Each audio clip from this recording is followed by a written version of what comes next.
Meus irmãos, a paz do Senhor a todos, a paz do Senhor a toda a juventude assembleiana e a todos os jovens de outras denominações que também usam as revistas da CPAD, as revistas da Casa Publicadora das Assembleias de Deus, né?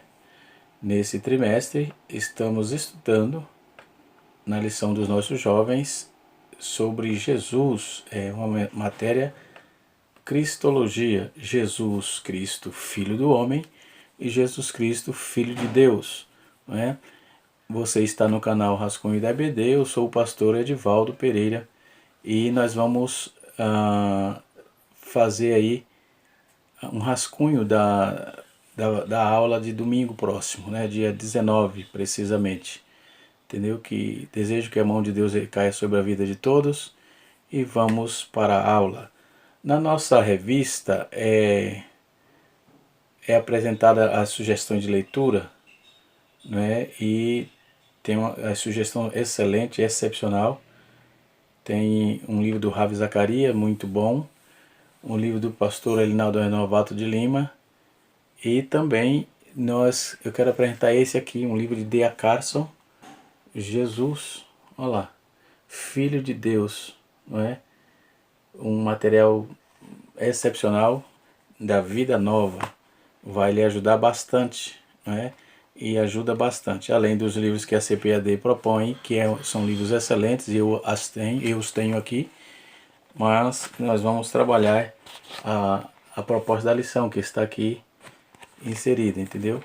Muito bem, vamos para a aula, não é?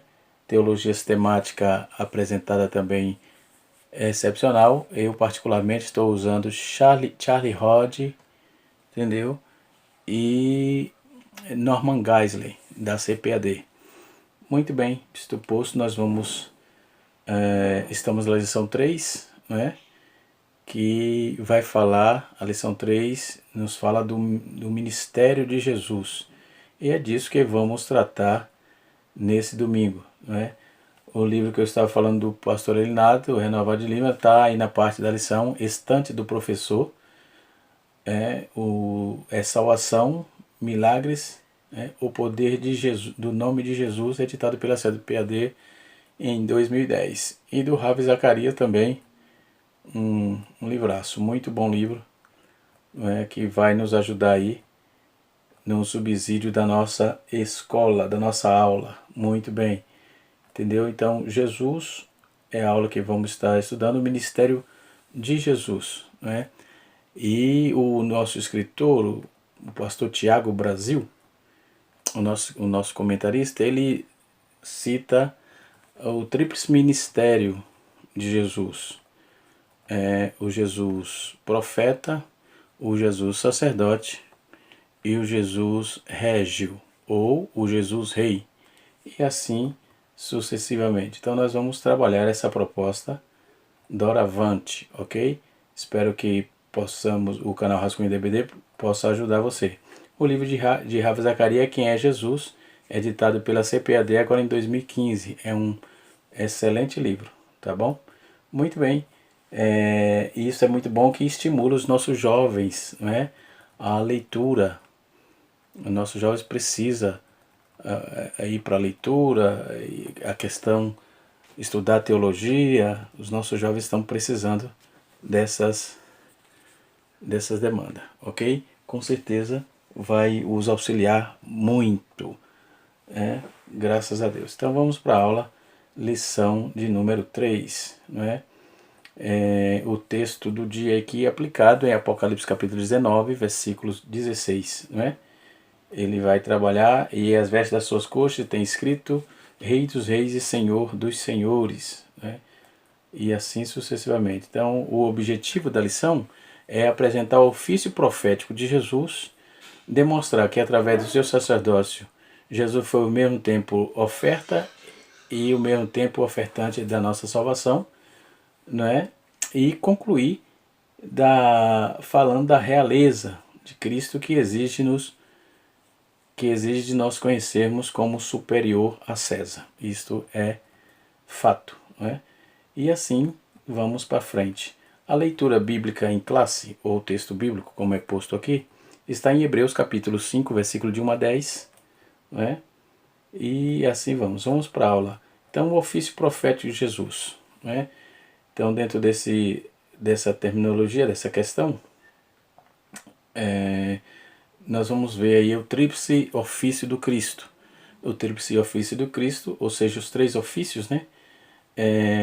Dentro desse contexto, os ofícios profético, sacerdotal e régio, é um estudo de fundamental importância. Régio está ligado a rei, a majestade.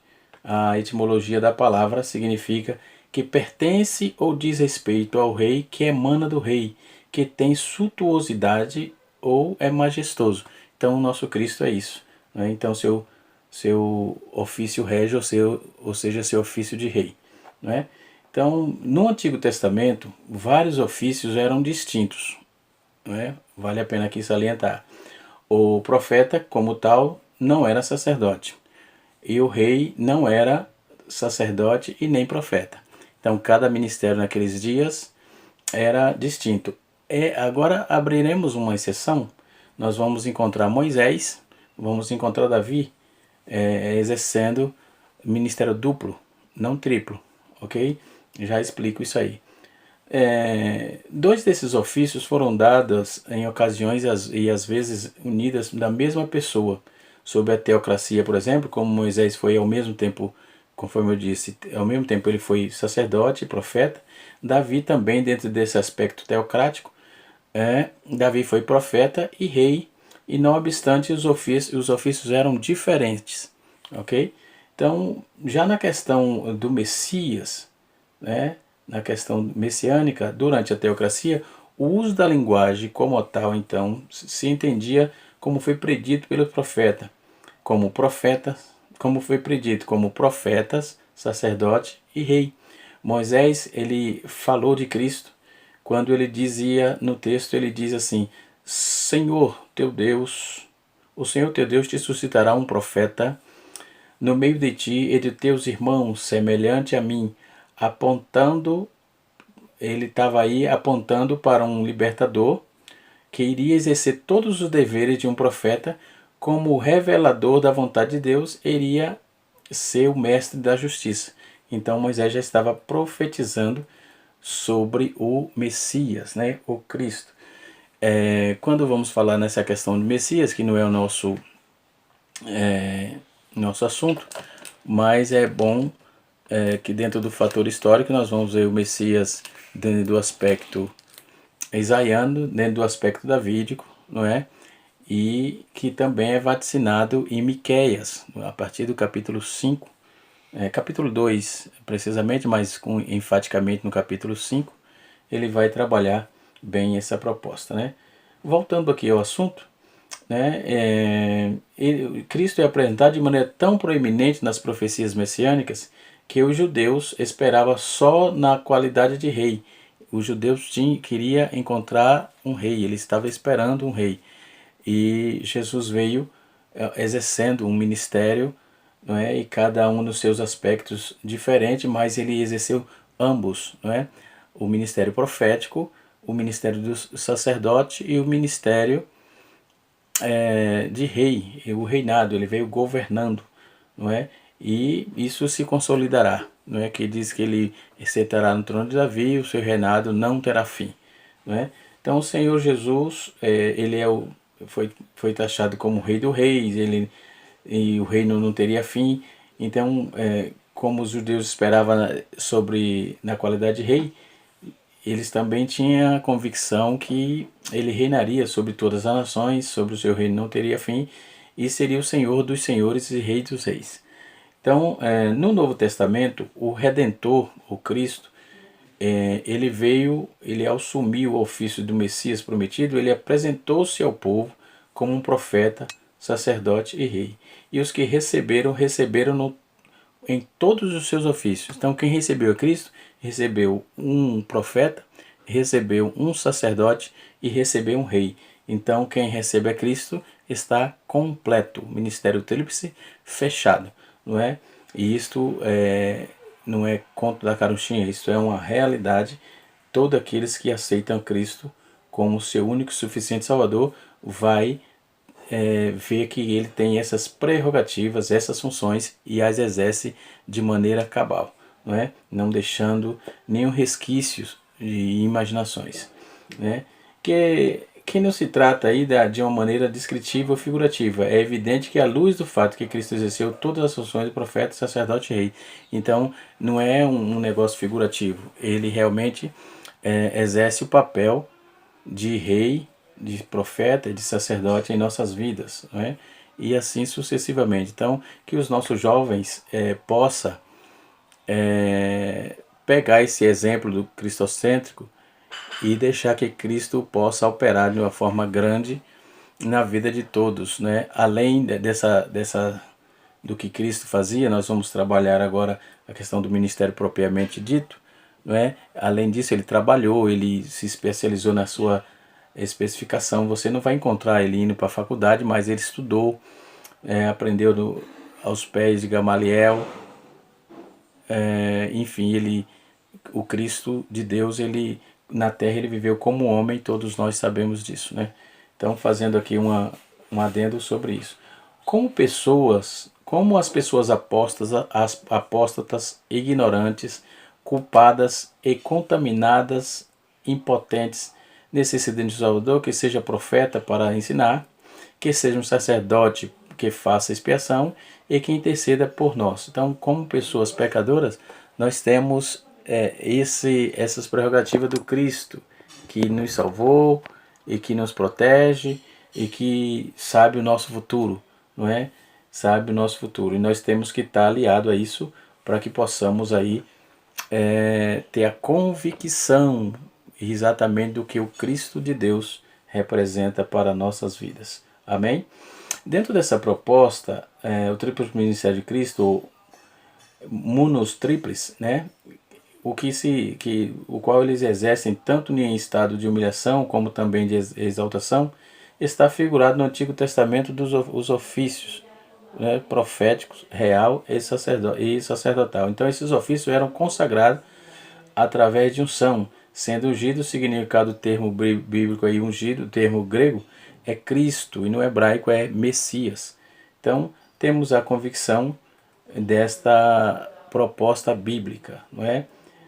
E nessas questões que se ressaltam no Antigo Testamento, não devemos supor que Deus se aproveitou a posteriori desses ofícios para ilustrar aí a obra messiânica, mas que foram decretados antes da fundação do mundo para se revelar a Cristo. Primeiro vem a realidade eterna do Filho, depois vem os ofícios terrenos, e ele é o Logos de Deus, ele é o Logos, o Cordeiro que foi morto e o braço direito do Pai antes da fundação do mundo. Então, ademais encontramos nessa tríplice coroa, em todas esse tríplice ofício, tríplice coroa não, tríplice ofício, né?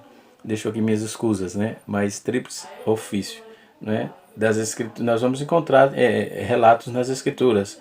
Em Gênesis, por exemplo, o Cristo é apresentado como um profeta, né? Criador,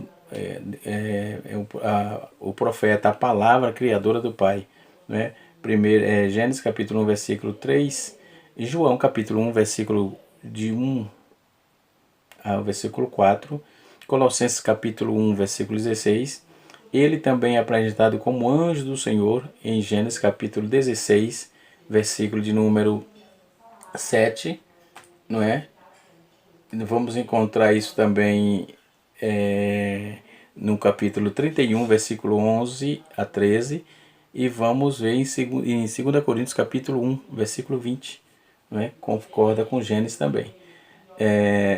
Outra referência muito enfática e contundente, né, do que o professor, o nobre comentarista colocou, né, sobre esse tríplice ministério do Cristo, é que como sacerdote, segundo a ordem de Melquisedeque, em Gênesis 14, versículo 17 a 20, e Hebreus capítulo 7, versículo 17, versículo 22, versículo 24 a 25, vai afirmar que ele era sacerdote eterno, segundo a ordem de Melquisedeque. Ele quem? Cristo, o Senhor Jesus. Ok? Então o descendente mediador das bênçãos de todas as famílias, por exemplo, todas as famílias da terra.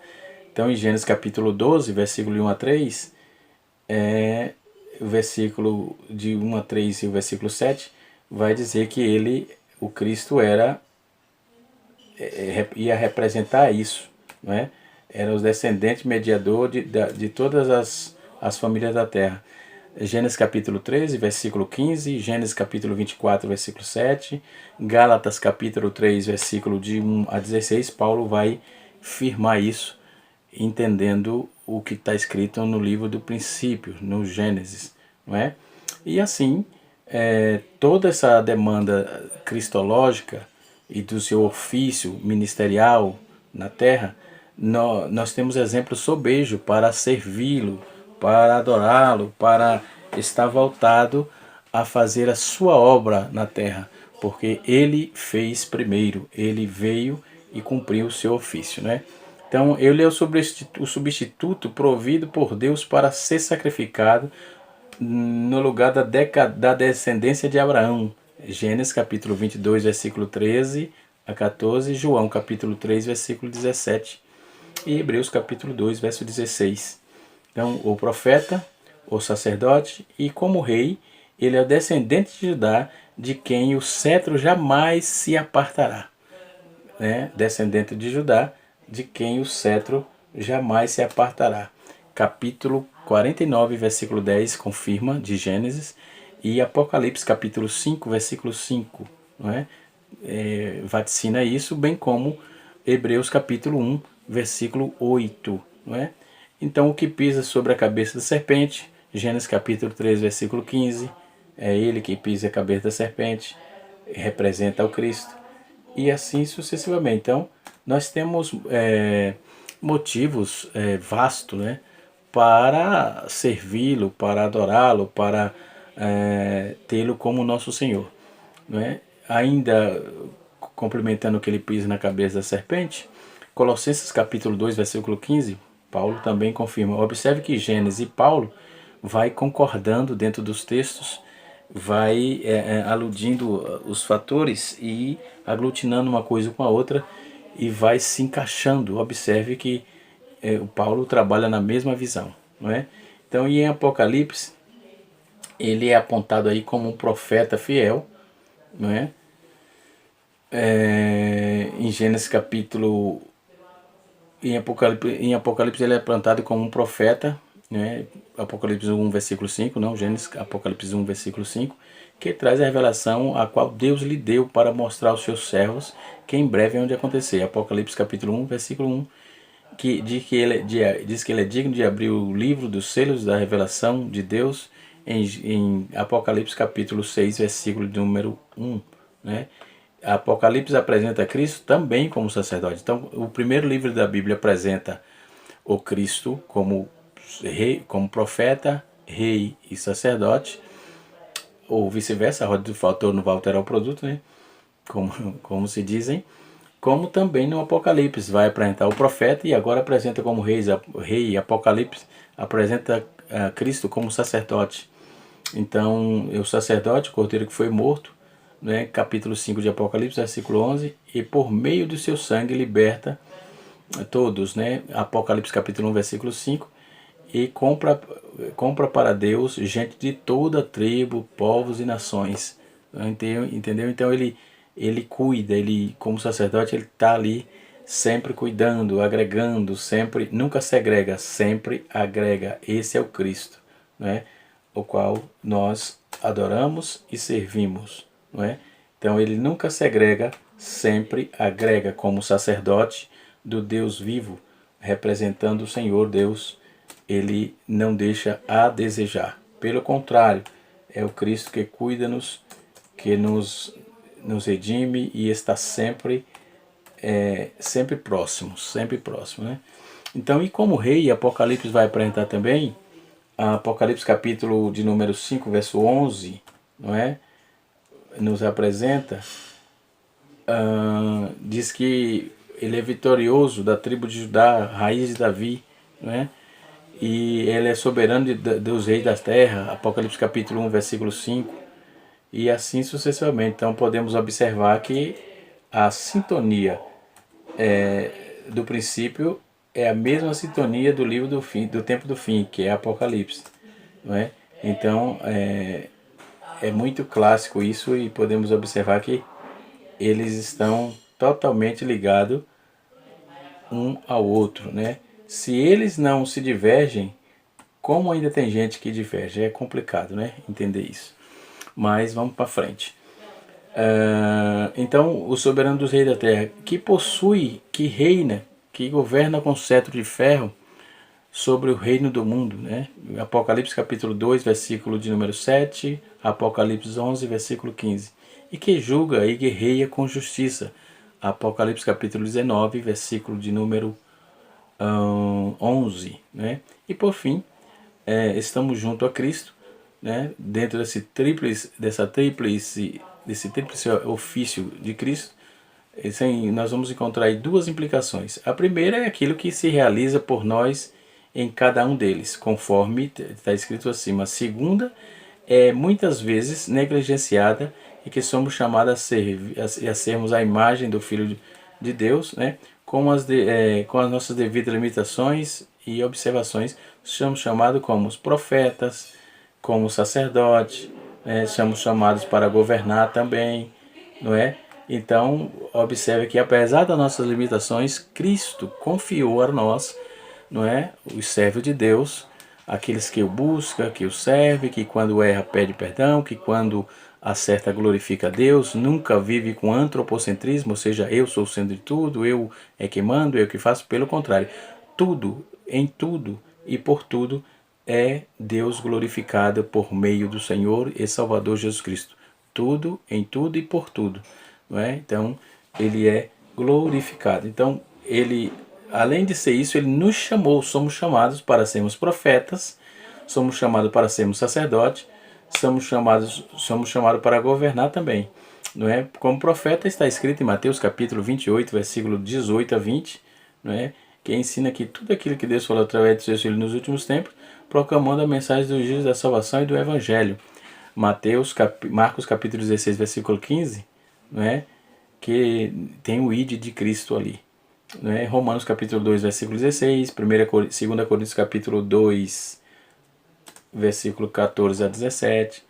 E sendo igreja como coluna e firmeza da verdade, então ele nos chamou com esse ministério também para profetizar a sua palavra, para dizer a sua palavra, para proclamar a sua palavra, para falar o oráculo de Deus.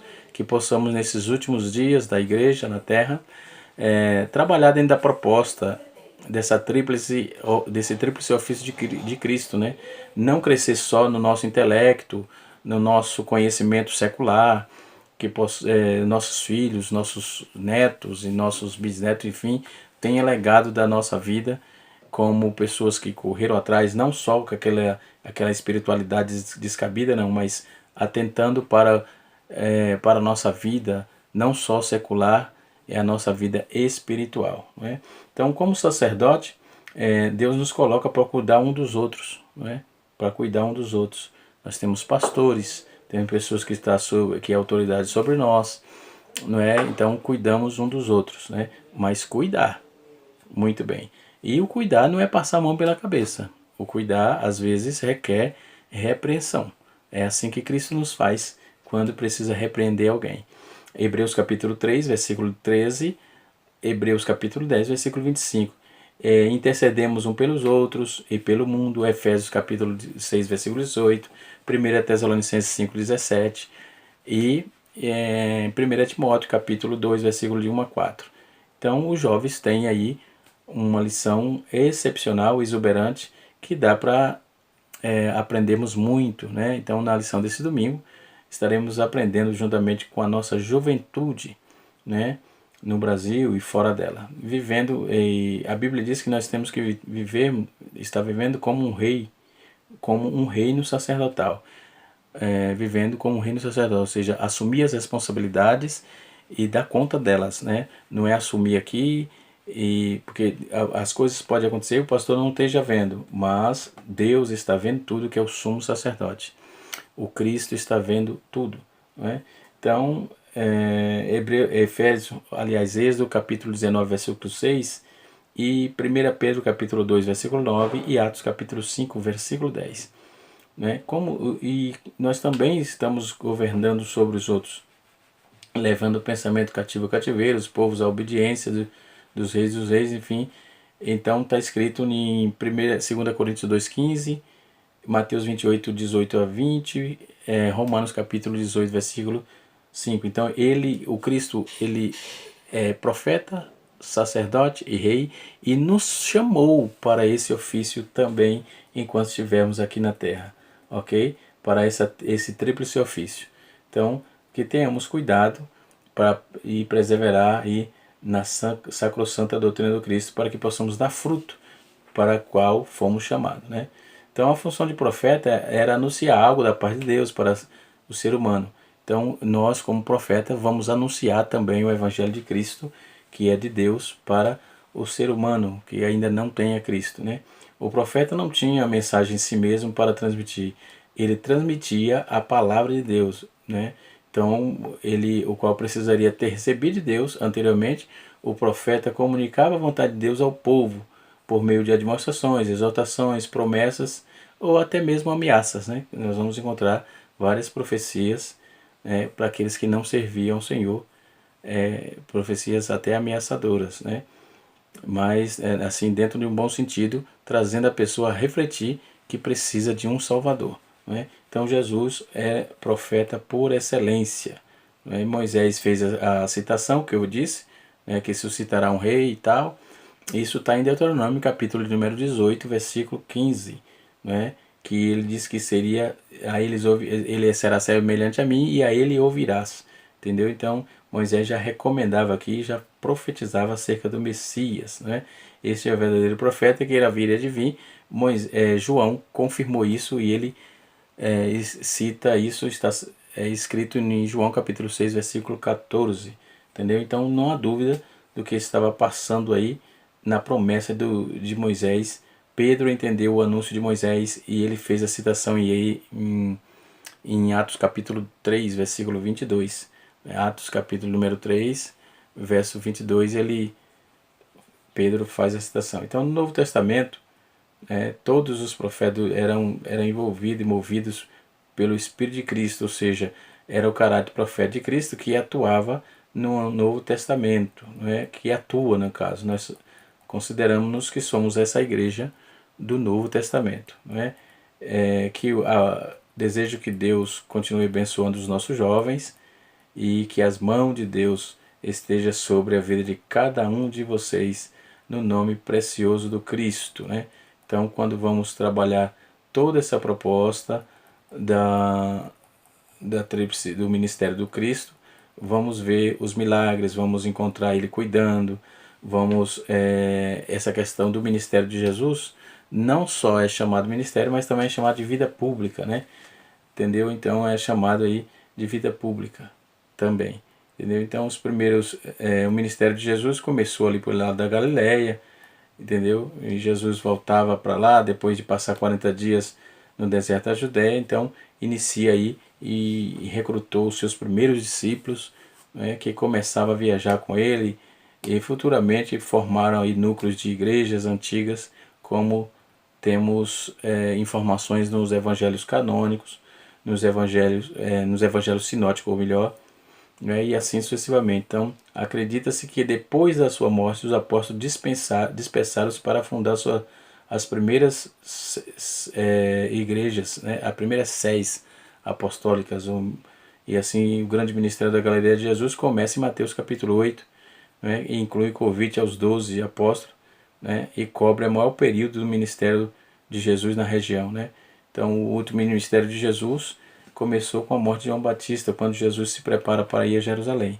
E assim vamos aprendendo acerca do ministério sacrossanto do nosso Senhor e Salvador Jesus. Que Deus abençoe os irmãos, Deus abençoe a nossa juventude, que a boa mão de Deus continue sobre a vida de cada um de vocês, em nome de Jesus, que nesse domingo você possa tirar o máximo, o nobre professor possa dar o máximo que tem sobre a nossa lição. É uma lição excepcional, é Cristologia, faz parte aí da nossa teologia sistemática. Deus abençoe a todos, um abraço e até a próxima aula.